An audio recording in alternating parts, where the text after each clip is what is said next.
डोंबिवली स्थानकात छताअभावी प्रवाशांचे हाल, युवा सेनेने स्टेशन प्रबंधकाला विचारला जाब। रेल्वे प्रशासनाकडून एफओबीचे काम सुरू असून याकरता फलाटावरील छत काढण्यात आले।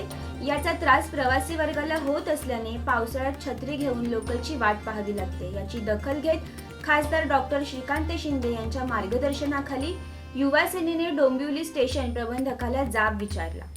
5 नंबर फलाटावरील अपुरी शेड, 3 नंबर फलाटावरील महिला डब्बा समोर प्रवाशांना उभे राहण्यासाठी अपुरी जागा, फलाटावरील अस्वच्छतागृह, उशिराने धावणारी लोकल सेवा व इतर नागरिकांच्या तक्रारींबाबत युवा सेनेचे सचिव दीपेश म्हात्रे, सागर जेधे, सागर दुबे यांसह पदाधिकाऱ्यांनी डोंबिवली स्टेशन प्रबंधक अग्रवाल यांना जाब विचारला।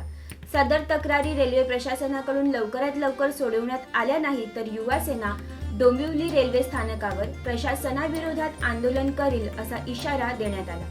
दुसरीकडे महिला स्वच्छतासह इतर सुविधा डोंबिवली स्थानकात नसल्याने प्रवासी वर्गात व महिलांमध्ये मोठ्या प्रमाणात नाराजी व्यक्त करत या समस्याबाबत डोंबिवलीतील काही प्रवाशांनी खासदार डॉक्टर श्रीकांत शिंदे यांच्याकडे तक्रारी केल्या होत्या।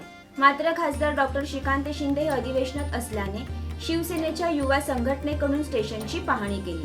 डोंबिवली स्टेशनवर जे एफओबीचं काम चालू आहे तिथे महिलांचा डबा असतो 3 नंबर प्लॅटफॉर्मच्या तिथे, आणि तिथे महिलांना येण्या जाण्यासाठी धोकादायक स्थिती निर्माण झाली आहे आणि त्याची पाहणी आज आम्ही केली आहे। रेल्वेच्या पदाधिकाऱ्यांची, रेल्वेच्या जे स्टेशन मास्टर आहेत त्यांच्याशी चर्चा करून तिथे महिलांना येण्या जाण्यासाठी मुबलक जागा कशी उपलब्ध होईल याच्यासाठी आम्ही प्रयत्न करणार आहे। स्टेशनची जी दुरावस्था झाली आहे, डोंबिवली स्टेशनवर पीक आवर्समध्ये जे लोकांना त्रास होत आहेत ते त्रास कसे कमी होतील याच्यासाठी प्रयत्न करण्यासाठी आज आम्ही स्टेशनवर पाहणी देखील केलेली आहे आणि आम्ही काही सजेशन देखील दिलेले आहेत। आणि विशेषतः 5 नंबर प्लॅटफॉर्मवर वर्षानुवर्ष जी शेडची कमतरता आहे ते शेडसाठी रेल्वे प्रशासन एकदम धिम्म गतीने कारवाई करत आहे। याच्यासाठी आमच्या नंतर बदलापूर स्टेशनने तक्रार केली, बदलापूर स्टेशनवर टेम्पररी शेड होते पण डोंबिवली स्टेशनवर शेड होत नाही। याच्यासाठी आज आम्ही त्यांना जाब विचारलेला आहे आणि येत्या काळामध्ये लवकरात लवकर ही शेड उभी करून नागरिकांना दिलासा देण्याचं काम रेल्वेच्या माध्यमातून होणार आहे। आपण जर बघितलं तर बदलापूर असेल, ठाण्यात पण शेड झाली,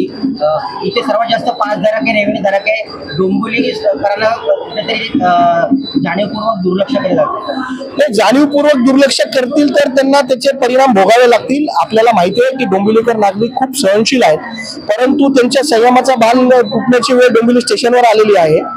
म्हणून आम्ही आज त्यांना एक इशारा दिलेला आहे की जर हे काम लवकरात लवकर झालं नाही तर या आजच्या भेटीचं रूपांतर एका मोठ्या आंदोलनामध्ये होईल आणि त्याचे परिणाम रेल्वेला भोगावे लागतील हे आम्ही रेल्वेच्या पदाधिकाऱ्यांना सांगितलं आहे। दीपेशजी, ज्या पद्धतीने महिला शौचालयाचा प्रश्न आहे तो खूप हैराणीवर आलेला आहे, कारण की बऱ्याच वेळा तक्रार केलेल्या आहेत, पक्षाकडे सुद्धा तुमच्या तक्रारी आल्या महिला विभागाकडे, या प्रश्नाकडे गांभीर्याने पाहणार आहात? हो, त्याच्यासाठीच आज आम्ही इथे पाहणी केलेली आहे। महिला शौचालय असेल, स्टेशनवर चालण्यासाठी लोकांना व्यवस्थित जागा असेल किंवा लोकांना उभं राहण्यासाठी शेड असेल, या अशा अनेक समस्यांना लोकांना जे तोंड द्यावं लागत आहे त्या समस्या दूर करण्यासाठी देखील त्यासाठीच आम्ही इथे आलेलो आहे। आणि हे जे लोकांना 5 नंबर प्लॅटफॉर्मवरती जे शेडचा विषय असेल, आता 3 नंबरवरती जे काम चालू आहे त्याच्यामुळे लोकांना जे त्रास होतोय त्याच्यासाठी आज आम्ही इथे आलोय। आणि जर रेल्वेने हे काम लवकरात लवकर केलं नाही तर आम्ही जसं सांगितलंय तसं आजचं जे आमचं पाहणी आहे ती आंदोलनामध्ये प्रवृत्त होईल आणि लोक, डोंबिवलीचे लोक यांना जाब विचारल्याशिवाय राहणार नाही। सागर डिजिटलच्या यूट्यूब चॅनलला लाईक करा, शेअर करा, सबस्क्राईब करा आणि ताज्या घडामोडी नियमित पाहण्यासाठी बेल आयकॉनला प्रेस करा।